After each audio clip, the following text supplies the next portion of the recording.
България има невероятна криминална история, която светът подценява и често българските институции искат да бъде подценявана. Обясни ми. Ще ти разкажа, да. И обясни ми какво мислиш и откъде го знаеш. Да. Често се използва един израз, който описва България и който вероятно няма да се хареса на българските институции. Използва го Миша Глени, мой приятел, който е много талантлив есеист. Италия е демокрация с мафия вътре. България е мафия с демокрация вътре. Силен израз.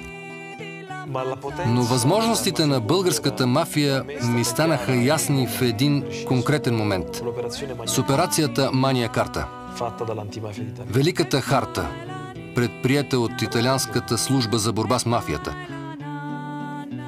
По една причина. Калабрийската ндрангета, много мощна в световен мащаб мафия, в това разследване се снабдява от българите с кокаин. А такова нещо никога не се е случвало. Калабрийците се снабдяват по собствени канали. Снабдяваха се с стока от българите, защото българската мафия беше закупила такова количество кокаин, че беше в състояние да го продава на по-добри цени от самите южноамериканци. След това Банев, така ли се казваше? Бос от наркотрафика. Банев е фигура от голямо значение и в Италия. Това е фигура, която държеше в ръцете си, сега малко по-малко, съдбата на българската държава. Аз съм сигурен, че когато отвлякоха дъщеря му преди няколко години, го направиха, за да го принудят да мълчи за Италия.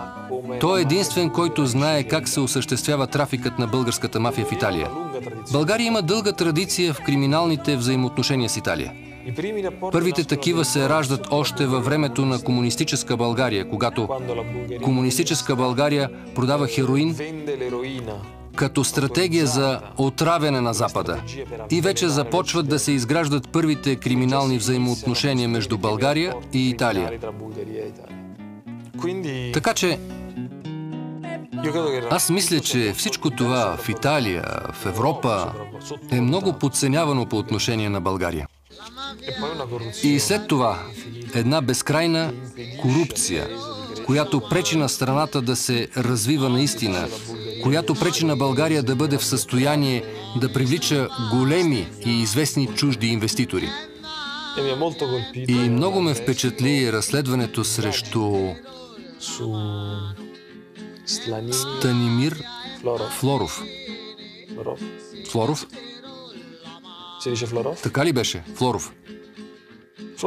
Флоров. Впечатли ме, защото това е типично за страните, където демокрацията не е напълно установена. Но трябва да кажа, че неговото разследване за контакти с мафиотския свят показва, че има една част от България, която се противопоставя. В противен случай тези истории не биха излезли наяве. И аз в това отношение имам надежда. Макар че институциите, често и медиите са толкова оплашени, че често чувам да се казва: България е излязла от ужасния съветски тоталитаризъм, за да влезе в друг тоталитаризъм, мафиотския. Не мисля, че е лесно да се разказват тези истини в България. За кого не е лесно? За българските журналисти. Виждам, че е трудно и ми се иска да кажа на теб и на другите български журналисти, които продължават да казват истината, да не го правят сами. Защото България може да се промени само ако голяма част от Европа влезе в България и вашата работа стане международна.